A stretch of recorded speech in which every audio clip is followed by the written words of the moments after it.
let me say, there is no better time than this that God has provided for us to have this engagement. You may be surprised, Waziri, I'll speak in two fronts. I have gone through the police training. And like what most of you know about me, and I know much about the police, and then now I am in the legislature part. So when I speak, I'll speak in the two fronts. Many challenges of the security officers, Waziri, boil down to one thing: morale. Morale in every sector. Because these officers are doomed when they do, they are doomed when they don't. They are like goalkeepers. No matter how many goals they are able to stop from, their opponent from scoring, people will remember that one particular incident that the ball passed through, whether it's by accident or by design. And that is why the officers sometimes face a lot of challenges.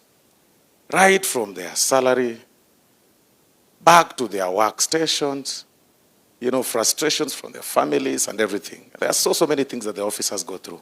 But I'll single out now that we have senior officers, and I didn't really hear any of them speak about it, especially on our stations. We have a challenge of strength, big one. A station, I don't know whether somebody spoke, but you get a station, a large station that covers a huge area of jurisdiction, has got very minimal officers. But I'm happy that there is recruitment that is going to happen in another 2 or 3 weeks, which will cap that. But when you do that, Waziri, please, remember the area of Kisii. It is largely understaffed. Largely understaffed. And you can see, like a village slum, overly populated, So we really need such. 2, mobility. There is a challenge of mobility in our stations. I think my OCS in one of the stations is here and can tell you, I have seen several times they are pushing their vehicles along the way, and sometimes we rescue them. And really embarrassing, and it's not really a very good situation. When I get back to the question of morale, Waziri, these officers did a very good job to curb the large protests that were witnessed in this country, sometimes last year. If I remember well, and because of the network within the service, in the last regime, there is what we used to call unknown allowance for the officers. If that can actually be seen for these officers, it will boost their morale so much. They know what I mean, so I think yes. But again, there is a growing lack of coordination then now, and this is the challenge, between Ngao officers and the police service. It's largely attributed, Waziri, to now the autonomy of the police service.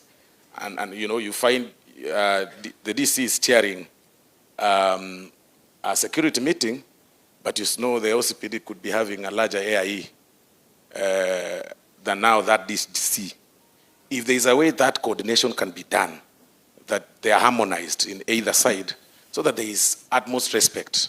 Because I have seen myself, Waziri, a chief from my area, and I'm sure the chief is here, being dragged by a constable from the crowd, to end a statement. And he was holding a barasa. An old man left with 2 years to retire, And the good thing is that I was in that area, and I engaged the officer. I told him, really, you can't do this. You could summon this officer, because how then do you want this guy to even summon or to call the baraza tomorrow? People will not respect him.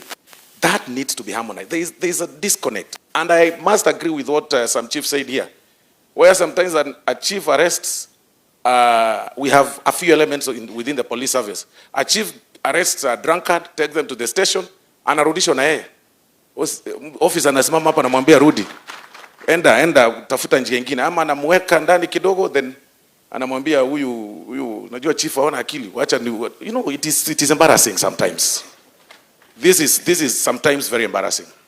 But more importantly, within the service, again, the challenge that we have again, please reintroduce refresher courses for the police officers. Some of the police officers, especially the junior ones, because they can hardly go to the ranges. The last time they went or they shot, they used a gun is when they were in college. and some mistakes that are done, they cannot actually eye the bullseye, because they've even forgotten to use sometimes those serious armories that have actually come lately. So we need to think through that line. And finally, to the officers, there is a new world order, like you know. There is the question of AI, artificial intelligence. Please also acquaint yourself to the current facts that crimes are being organized within the space.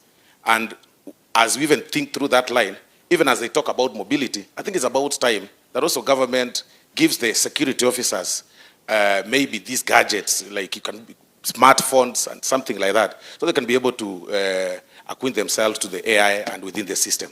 Thank you. Ya mwisho kabisa nimemaliza waziri, ni kusema ya kwamba unajua area yangu hii ya Etago na Gucha South, watu waache kuita hiyo area hardship. Hata ukipandishiwa unapelekwa huko.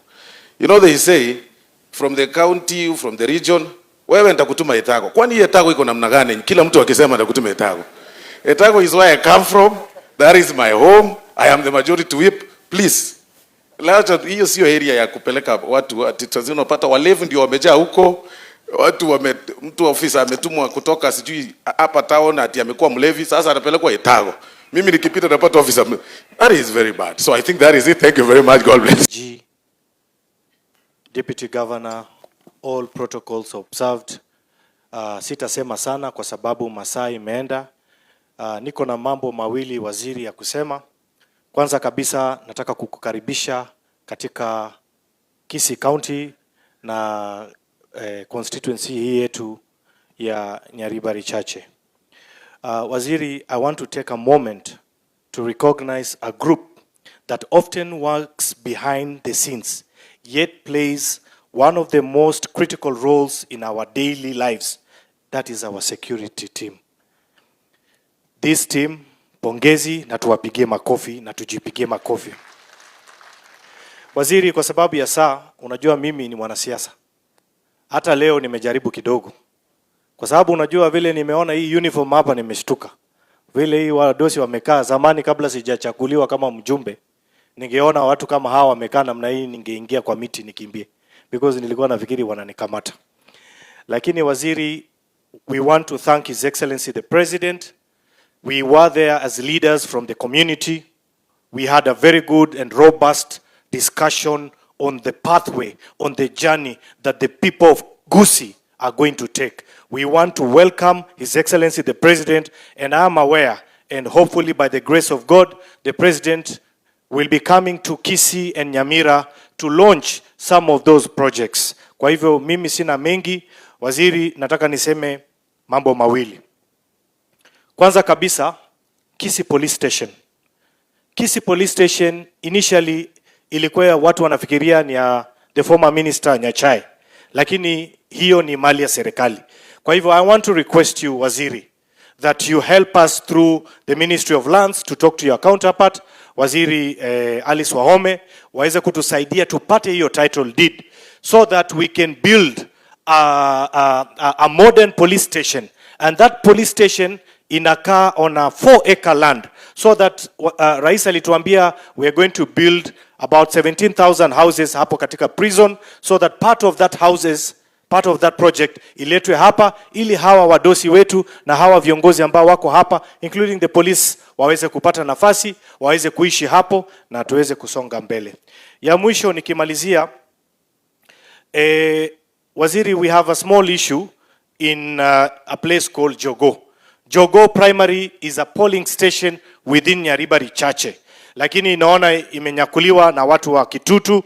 Na waziri, there is a presidential directive on sub-county is a constituency. Kwa hivyo nitakuja kwa ofisi ili tuweze kuweza kusuluhisha.